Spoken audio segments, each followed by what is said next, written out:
ঢাকা ১৯ আসনের সাবেক সংসদ সদস্য মোহাম্মদ সাইফুল ইসলাম ও সেখানে কর্মরত ৪ পুলিশ কর্মকর্তার বিরুদ্ধে গ্রেপ্তারি পরোয়ানা জারি করেছে আন্তর্জাতিক অপরাধ ট্রাইব্যুনাল।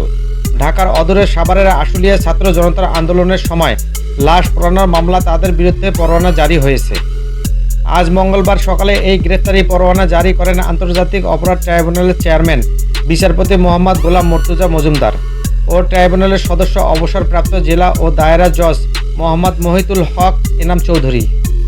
এ বিষয়ে সাংবাদিকদের সঙ্গে কথা বলেন আন্তর্জাতিক অপরাধ ট্রাইব্যুনালের chief prosecutor Mohammad Tajul Islam.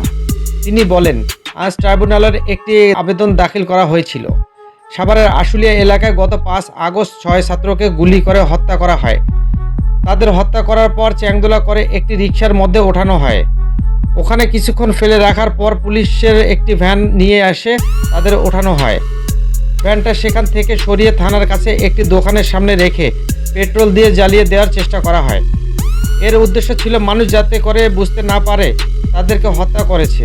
Police হত্যা করে পুলিশের গাড়িতে রেখে আগুন দিলে মানুষ মনে করতে পারে হয়তো এই হত্যাকাণ্ড ছাত্র জনতা করেছেন। এভাবে দায় এড়ানোর জন্য তারা পুলিশের গাড়িতে রেখে আগুন দেন। ট্রাইব্যুনালের তদন্ত সংস্থা এ ব্যাপারে বিস্তারিত তদন্ত করেছে উল্লেখ করে তাজুল ইসলাম বলেন, তাতে দেখা যায় সে সময় পুলিশের পাশাপাশি ছাত্রলীগকে নিয়ে তৎকালীন ঢাকা ১৯ আসনের সংসদ সদস্য সাইফুল ইসলাম নিজ হাতে অস্ত্র নিয়ে গুলি করেছেন। এই লাশ পোড়ানোর ঘটনার সঙ্গে তিনি সহ যে সময় কর্মরত ৪ পুলিশ কর্মকর্তা শনাক্ত করা হয়েছে।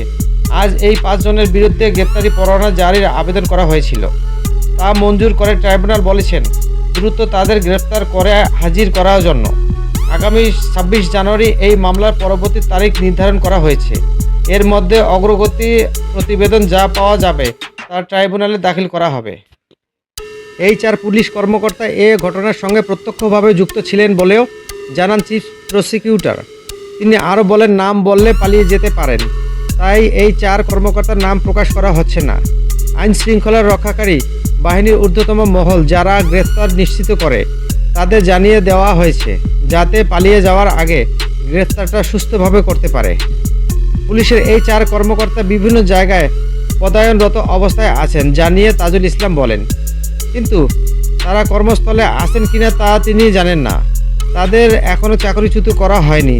তিনি আশা করছেন দ্রুতই তাদের গ্রেফতার করা সম্ভব হবে।